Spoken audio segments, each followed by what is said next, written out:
हाथी और बकरी की मज़ेदार कहानी। एक जंगल में एक हाथी और एक बकरी रहते थे। दोनों बहुत पक्के दोस्त थे। दोनों साथ में मिलकर हर दिन खाने की तलाश करते और साथ में ही खाते थे। एक दिन दोनों खाने की तलाश में अपने जंगल से बहुत दूर निकल गए। वहाँ उन्हें एक तालाब दिखाई दिया। इस तालाब के किनारे एक बेर का पेड़ था। बेर का पेड़ देखकर हाथी और बकरी बहुत खुश हुए। वह दोनों बेर के पेड़ के पास गए। फिर हाथी ने अपनी सूंड से बेर के पेड़ को जोर से हिलाया। जमीन पर ढेर सारे पके हुए बेर गिरने लगे। बकरी जल्दी गिरे हुए बेरों को इकट्ठा करने लगी। संयोगवश उसी बेर के पेड़ पर एक चिड़िया का घोंसला भी था, जिसमें चिड़िया का एक बच्चा सो रहा था और चिड़िया दाने की खोज में कहीं गई हुई थी। बेर का पेड़ जोर से हिलाने के कारण चिड़िया का बच्चा घोंसले से बाहर तालाब में गिर पड़ा और डूबने लगा। चिड़िया के बच्चे को डूबता हुआ देखकर उसे बचाने के लिए बकरी तालाब में कूद गई, लेकिन बकरी को तैरना नहीं आता था। इस वजह से वह भी तालाब में डूबने लगी। बकरी को डूबता हुआ देखकर हाथी भी तालाब में कूद गया और उसने चिड़िया के बच्चे और बकरी दोनों को डूबने से बचा लिया। इतने में चिड़िया भी वहां पर आ गई थी और वह अपने बच्चे को सही सलामत देखकर बहुत खुश हुई। उसने हाथी और बकरी को इसी तालाब और बेर के पेड़ के पास रहने के लिए कहा। तब से हाथी और बकरी भी चिड़िया के साथ उस बेर के पेड़ के नीचे रहने लगे। कुछ ही दिनों में चिड़िया का बच्चा बड़ा हो गया। चिड़िया अपने बच्चों के साथ जंगल में घूम कर आती थी और हाथी और बकरी को जंगल में किस पेड़ पर फल लगे हैं इसकी जानकारी देती थी। इस तरह हाथी, बकरी और चिड़िया मज़े में रहते और खाते पीते थे। तो बच्चों, इस कहानी से हमें क्या सीख मिलती है? हमें किसी का बुरा नहीं करना चाहिए। अगर हमारी गलती से किसी को परेशानी होती है तो उस गलती को सुधारना चाहिए और मन मुटाव दूर करते हुए एक दूसरे की मदद करनी चाहिए। डरपोक पत्थर की कहानी।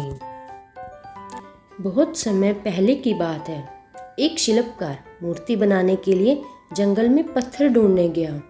वहाँ उसको एक बहुत ही अच्छा पत्थर मिल गया, जिसको देखकर वह बहुत खुश हुआ और कहा, यह मूर्ति बनाने के लिए बहुत ही सही है। जब वह जंगल से वापस आ रहा था तो उसको एक और पत्थर मिला। उसने उस पत्थर को भी अपने साथ ले लिया। घर जाकर उसने पत्थर को उठाकर अपने औजारों से उस पर कारीगरी करनी शुरू कर दी। औजारों की चोट जब पत्थर पर हुई तो वह पत्थर बोलने लगा कि मुझको छोड़ दो, इससे मुझे बहुत दर्द हो रहा है। अगर तुम मुझ पर चोट करोगे तो मैं बिखर कर अलग हो जाऊंगा। तुम किसी और पत्थर पर मूर्ति बना लो। पत्थर की बात सुनकर शिल्पकार को दया आ गई। उसने पत्थर को छोड़ दिया और दूसरे पत्थर को लेकर मूर्ति बनाने लगा। वह पत्थर कुछ नहीं बोला। कुछ समय में शिल्पकार ने उस पत्थर से बहुत अच्छी भगवान की मूर्ति बना दी। गांव के लोग मूर्ति बनने के बाद उसको लेने आए। उन्होंने सोचा कि हमें नारियल फोड़ने के लिए एक और पत्थर की ज़रूरत होगी। उन्होंने वहाँ रखे पहले पत्थर को भी अपने साथ ले लिया। मूर्ति को ले जाकर उन्होंने मंदिर में सजा दिया और उसके सामने उसी पत्थर को रख दिया। जब कोई भी व्यक्ति मंदिर में दर्शन करने आता तो मूर्ति की फूलों से पूजा करता, दूध से स्नान कराता और उस दूसरे पत्थर पर नारियल फोड़ता था। जब लोग उस पत्थर पर नारियल फोड़ते तो बहुत परेशान होता, उसको दर्द होता और वह चिल्लाता, लेकिन उसकी कोई सुनने वाला नहीं था। उस पत्थर ने मूर्ति बने पत्थर से बात करी और कहा कि तुम तो बड़े मज़े से हो, लोग तो तुम्हारी पूजा करते हैं, तुमको दूध से स्नान कराते हैं और लड्डू का प्रसाद चढ़ाते हैं, लेकिन मेरी तो किस्मत ही खराब है, मुझ पर लोग नारियल फोड़ कर जाते हैं।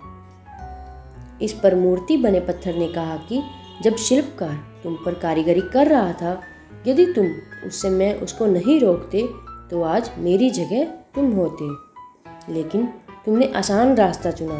इसलिए अभी तुम दुख उठा रहे हो। उस पत्थर को मूर्ति बने पत्थर की बात समझ आ गई थी। उसने कहा कि अब से मैं भी कोई शिकायत नहीं करूँगा। इसके बाद लोग आकर उस पर नारियल फोड़ते। नारियल टूटने से उस पर भी नारियल का पानी गिरता और अब लोग मूर्ति को प्रसाद का भोग लगाकर उस पत्थर पर रखने लगे। तो बच्चों, इस कहानी से हमें क्या सीख मिलती है? हमें कभी भी कठिन परिस्थितियों से घबराना नहीं चाहिए। सोने का अंडा देने वाली मुर्गी। एक बार की बात है, एक गरीब किसान अपनी पत्नी के साथ एक झोंपड़ी में रहता था। किसान के पास बहुत थोड़ी जमीन थी और ज्यादा जानवर भी नहीं थे। वह और उसकी पत्नी जैसे तैसे अपना गुजारा करते थे। एक बार किसान किसी काम से लौटते हुए जंगल के पास से गुजर रहा था। तभी उसे वहां झाड़ियों में एक मुर्गी दिखी। मुर्गी को देखकर किसान ने सोचा कि यह किसी की पालतू नहीं लगती, तो क्यों न इसे घर ले जाया जाए। मुर्गी के अंडों से कुछ तो कमाई होगी। ऐसा सोचकर किसान मुर्गी को घर ले आया। अगले दिन सुबह जब किसान और उसकी पत्नी सोकर उठे तो उनके आश्चर्य का ठिकाना ना रहा। उस मुर्गी ने जो अंडा दिया था वह सोने का था। किसान और उसकी पत्नी बहुत खुश हुए। उन्हें समझ आ गया कि यह मुर्गी कोई आम मुर्गी नहीं थी, बल्कि एक जादुई मुर्गी थी। अगले दिन भी वही हुआ और उसके अगले दिन भी वही। नियम से रोज वह मुर्गी सुबह सोने का एक अंडा देती थी। इस मुर्गी के सोने के अंडे देने से धीरे धीरे किसान और उसकी पत्नी की गरीबी दूर होने लगी। अब उन्हें पैसों की कोई कमी नहीं रही। लेकिन समय के साथ किसान और उसकी पत्नी लालची होने लगे। उन्होंने सोचा कि क्या ही अच्छा हो अगर मुर्गी रोज सोने के ज्यादा अंडे देने शुरू कर दे। दोनों का लालच दिन प्रतिदिन बढ़ने लगा। अब वे हर समय इस बात से परेशान रहते थे कि उन्हें प्रतिदिन केवल एक सोने का अंडा मिल रहा है। ऐसे ही अचानक एक दिन दोनों को विचार आया कि अगर मुर्गी सोने के अंडे दे रही है तो उसके अंदर का हिस्सा भी निश्चित रूप से सोने का बना होगा। अमीर बनने की ख्वाहिश में किसान और उसकी पत्नी को सही गलत का ध्यान भी नहीं रहा। उन्हें जल्द से जल्द बहुत अमीर बनना था। उन्होंने सोचा कि अगर मुर्गी को मार डालें तो उसके अंदर का सारा सोना उन्हें एक ही बार में मिल जाएगा। लालच में अंधे हो चुके किसान ने बेचारी मुर्गी को पकड़ा और मार डाला। जब उसने चाकू से उसका पेट फाड़ के देखा तो अफसोस, वहाँ कोई सोना नहीं था। तो बच्चों, इस कहानी से हमें क्या सीख मिलती है? लालच बुरी बला है। आलसी ब्राह्मण की कहानी। एक बार की बात है, एक गांव में एक ब्राह्मण रहता था। सुबह उठता, नहाता, पूजा करता, खाना खाता और फिर सो जाता था। उसके पास किसी भी चीज की कमी नहीं थी। एक बड़ा खेत, खाना पकाकर देने वाली सुंदर सी पत्नी और 2 बच्चों का अच्छा परिवार था। सब कुछ होने के बाद भी ब्राह्मण के घर वाले एक बात से बहुत परेशान थे। वह बात यह थी कि ब्राह्मण बहुत आलसी था। वह कोई भी काम खुद नहीं करता था और दिन भर सोता रहता था। एक दिन बच्चों का शोर सुनकर ब्राह्मण जाग गया और उसने देखा कि उसके दरवाजे पर एक साधु महाराज आए हैं। ब्राह्मण और उसकी पत्नी ने साधु महाराज का स्वागत किया और उन्हें भोजन कराया। भोजन के बाद ब्राह्मण ने साधु की खूब सेवा की। साधु महाराज उनकी सेवा से बहुत प्रसन्न हुए और उन्हें वरदान मांगने को कहा। ब्राह्मण ने वरदान मांगा कि मुझे कोई भी काम न करना पड़े और मेरी जगह कोई और मेरा काम कर दे। तब साधु उसे वरदान में एक जिन देते हैं और साथ में यह भी कहते हैं कि जिन को हमेशा व्यस्त रखना। अगर उसे काम नहीं दिया तो वह तुम्हें खा जाएगा। वरदान पाकर ब्राह्मण मन ही मन बहुत खुश हुआ और साधु को आदर के साथ विदा किया। साधु के जाते एक जिन प्रकट हुआ। पहले तो ब्राह्मण उसे देखकर डर जाता है, लेकिन जैसे ही वह ब्राह्मण से काम मांगता है तब ब्राह्मण का डर दूर हो जाता है और वह उसे पहला काम खेत जोतने का देता है। जिन वहाँ से गायब हो जाता है और ब्राह्मण की खुशी का ठिकाना नहीं रहता। कुछ ही देर में जिन फिर आ जाता है और बोलता है कि खेत जोत दिया, दूसरा काम दीजिए। ब्राह्मण सोचता है कि इतना बड़ा खेत इसने इतनी जल्दी कैसे जोत दिया। ब्राह्मण इतना सोच ही रहा था कि जिन बोलता है कि जल्दी मुझे काम बताओ, नहीं तो मैं आपको खा जाऊंगा। ब्राह्मण डर जाता है और बोलता है कि जाकर खेतों में सिंचाई करो। जिन फिर वहाँ से गायब हो जाता है और थोड़ी ही देर में फिर आ जाता है। जिन आकर बोलता है कि खेतों की सिंचाई हो गई, अब अगला काम बताइए। ब्राह्मण एक एक कर सभी काम बताता है और जिन उसे चुटकियों में पूरा कर देता है। ब्राह्मण की पत्नी यह सब देख रही थी और अपने पति के आलसीपन पर चिंता करने लगी। शाम होने के पहले ही जिन सभी काम कर देता। सब काम करने के बाद जिन ब्राह्मण के पास आ जाता है और बोलता है कि अगला काम बताइए, नहीं तो मैं आपको खा जाऊंगा। अब ब्राह्मण के पास कोई भी काम नहीं बचा जो उसे करने के लिए कह सके। उसे चिंता होने लगी और वह डर जाता है। जब ब्राह्मण की पत्नी अपने पति को डरा हुआ देखती है तो अपने पति को इस संकट के निकालने के बारे में सोचने लगती है। वह ब्राह्मण से बोलती है कि स्वामी, अगर आप मुझे वचन देंगे कि आप कभी आलस नहीं करेंगे तो और अपने सभी काम खुद करेंगे तो मैं इस जिन को काम दे सकती हूँ। इस पर ब्राह्मण सोचता है कि पता नहीं ये क्या काम देगी। अपनी जान बचाने के लिए ब्राह्मण अपनी पत्नी को वचन दे देता है। इसके बाद ब्राह्मण की पत्नी जिन से बोलती है कि हमारे यहाँ एक कुत्ता है, तुम जाकर उसकी पूंछ पूरी सीधी कर दो।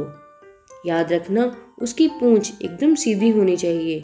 जिन बोलता है अभी यह काम कर देता हूँ। यह बोलकर वह वहाँ से चला जाता है। लाख कोशिश के बाद भी वह कुत्ते की पूंछ सीधी नहीं कर पाता और हार मान लेता है। तो बच्चों, इस कहानी से हमें क्या सीख मिलती है? हमें कभी आलस नहीं करना चाहिए।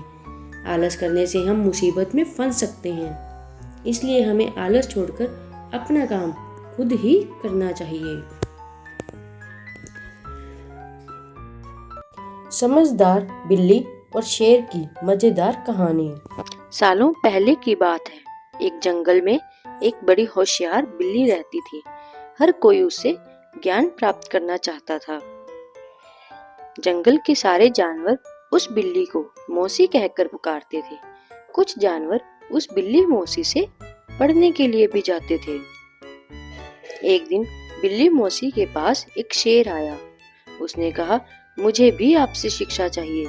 मैं आपका छात्र बनकर आपसे सब कुछ सीखना चाहता हूँ ताकि जीवन में आगे मुझे कोई दिक्कत ना हो। कुछ देर सोचने के बाद बिल्ली बोली, ठीक है, तुम कल से पढ़ने के लिए आ जाना। अगले दिन से रोजाना शेर बिल्ली मौसी के यहाँ पढ़ने के लिए आने लगा। एक महीने में शेर इतना समझदार हो गया कि बिल्ली ने उससे कहा, अब तुम मुझसे सब कुछ सीख चुके हो। तुम्हें कल से पढ़ाई के लिए आने की जरूरत नहीं है।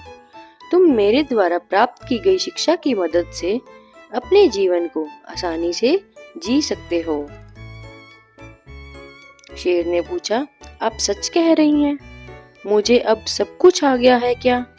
बिल्ली ने जवाब दिया, हाँ, मैं जो कुछ भी जानती थी मैंने सब कुछ तुम्हें सिखा दिया है। शेर ने दहाड़ते हुए कहा, चलो फिर क्यों न आज इस विद्या को तुम पर ही आजमा कर देख लिया जाए। इससे मुझे पता चल जाएगा कि मुझे कितना ज्ञान मिला है। डर के मारे सहमी हुई बिल्ली मौसी ने कहा, बेवकूफ, मैं तुम्हारी गुरु हूँ। मैंने तुम्हें शिक्षा दी है। तुम इस तरह मेरे ऊपर प्रहार नहीं कर सकते हो। शेर ने बिल्ली की एक न सुनी और उस पर झपट पड़ा। अपनी जान बचाने के लिए तेजी से बिल्ली दौड़ने लगी। दौड़ते दौड़ते वह पेड़ पर चढ़ गई। बिल्ली को पेड़ पर चढ़ा हुआ देखकर शेर ने कहा, तुमने मुझे पेड़ पर चढ़ना नहीं सिखाया। तुमने मुझे पूरा ज्ञान नहीं दिया। पेड़ पर चढ़ने के बाद राहत की सांस लेते हुए बिल्ली ने जवाब दिया, मुझे तुम पर पहले दिन से ही विश्वास नहीं था। मैं जानती थी कि तुम मुझसे सीखने के लिए तो आए हो, लेकिन मेरे ही जीवन के लिए आफत बन सकते हो। यही कारण है कि मैंने तुम्हें पेड़ पर चढ़ना नहीं सिखाया। अगर मैंने तुम्हें यह ज्ञान भी दिया होता तो तुम आज मुझे मार डालते। गुस्से में बिल्ली आगे बोली, तुम आज के बाद मेरे सामने कभी मत आना। मेरी नजरों से दूर हो जाओ। ऐसा शिष्य तो अपने गुरु का सम्मान नहीं कर सकता, वह किसी काबिल नहीं। बिल्ली मौसी की बात सुनकर शेर को भी गुस्सा आया, लेकिन वह कुछ नहीं कर सकता था क्योंकि बिल्ली पेड़ पर थी। गुस्से को मन में लेकर शेर वहां से दहाड़ते हुए चला गया। तो बच्चों, शेर बिल्ली की कहानी से हमें यह सीख मिलती है कि किसी पर भी आंख मूंद कर भरोसा नहीं करना चाहिए। जीवन में हर किसी से सतर्क रहने पर ही आप खुद को सुरक्षित रख सकते हैं। Thanks for watching. Like, share and subscribe.